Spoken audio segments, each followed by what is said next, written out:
이렇게 세 명이서 소셜 라이브 앞에 선 게 얼마 안 됐죠? 지금 한 일주일 얼마 안 됐습니다. 네네. 최순실 씨 관계를 놓고 봤을 때도 둘이 이제 공범 관계였기 때문에 그때도 비슷한 그 부대였잖아요. 자리 배치도 이거랑 네, 똑같았어요. 맞아요. 그래서 수미 선배가 MC 역할. 사실 그렇죠. 아마 보시는 분들도 좀 MB 수사에 대한 기시감이라든지 좀 워낙 많이 이제 접해서 그렇죠. 그동안 이제 기사에 막 쓰지 못했던 좀 약간 깨알 같은 뒷이야기들을 좀 위주로 말씀을 드리는 게 좋지 않을까?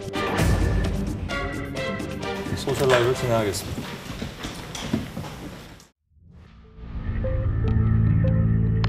재판에는 나옵니까? 네, 본인 스스로 이제 변호인을 통해서 재판에는 나가겠다 이런 입장을 밝혔다고 하는데. 예. 박근혜 전 대통령도 처음에 재판에 나오다가 구속 연장이 되면서 안 나왔잖아요. 네. 네. 그런데 이제 조금 차이는 이제 그런 겁니다. 이 전 대통령이 재판에는 성실히 임하겠다. 하지만 검찰은 못 믿겠다. 박근혜 전 대통령은 재판 도중에 이 재판부 자체를 못 믿겠다. 재판 보이콧을 선언했다. 사실 좀 초유의 일이죠. 네. 사실은 있어서는 안 되는 일이에요. 예. 워낙 뭐 초유의를 너무 많이 겪다 보니까. 네. 검찰 조사에 그 뭐 응하지 않는 거는 그게 뭐 스스로의 권리는 아니거든요. 되게 이례적인 일입니다. 본인이 검사 앞에 앉아서 진술을 거부할 권한은 있지만 아예 면담도 하지 않겠다고 할 권한은 없는데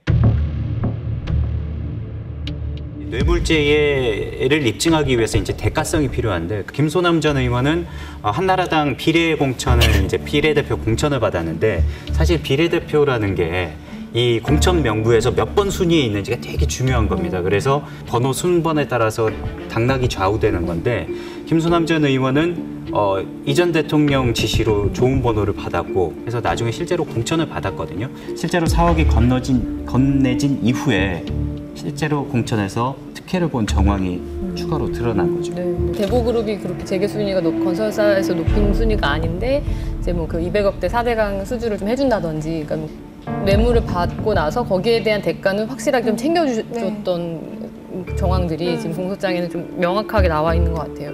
이제 이팔성 전 회장이 22억 5천만 원을 MB 측에 건넨 걸로 파악이 됐는데 오늘 검찰 조사 결과는 청와대가 이 증권거래소 이사장에 주려고 했는데 그게 잘 안 되자 증권거래소를 관리하는 금융위에 질타를 했고 금융위 관계자가 사직한 적이 있다. 뭐 이런 내용도 있더라고요. 미리 써놨다는 거 아니에요? 오늘 입장될 것을. 중형 운명 구속될 때, 그 다음에 저기 기소 재판에 넘겨질 때 한 번씩 입장을 내야 되겠다라고 하는 그렇게 한 게 아닌가 생각이 들어서. 입장 발표할 때마다 천안함은 왜 언급을 하는 걸까요? 그러니까 이 전 대통령은 어찌 됐든 그 정치인으로서 본인이 이제 본인을 방어하기 위해서 그 정치적인 목적을 가지고 이제 판단을 한 것 같아요. 자신이 있을 때 그 천안함 사태 이런 것들에 대해서 계속 언급을 하면서 지지층을 결집하기 위한 게 아닌가.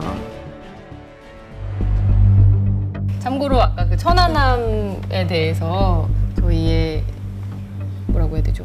수뇌부가 저희 팀의 수뇌부가 이런 분석을 해주었습니다. 천안함 사건 직후에 이제 북한 소행이다라고 말을 이제 하면서 당시에 국론 분열을 좀 잠재웠던 그런 경험이 있기 때문에 자신에 대한 비판적인 사람들에 대한 좀 입을 좀 잠재우게 하고 또 지지층을 이제 결집시키는 어떤 그런 전략이 아니겠느냐라는 분석이 나왔습니다. 이번에 이제 이 전 대통령 재판부에 대해서도 관심이 많이 쏠리고 있습니다. 어떤 그 분인지 이재용 1심을 맡았던 재판부라고 합니다. 재판장님 이름이 제가 잘 기억이 안 나는. 심수미 기자가 한번. 정계선 부장판사였습니다. 법원 안팎에서 인정하는 천재라는 말이 있다고 합니다. 저희가 이 법조력이 미쳐나요. 네, 수뇌부께서 다시 한번 그 피드백을 전해 왔는데요. 그 정계선 부장판사는 사시 수석 출신으로 최초의 부패전담 재판부 여성 부장판사를 맡았던 분이라고 합니다. 그래서 조금 더 주목이 되고 있다.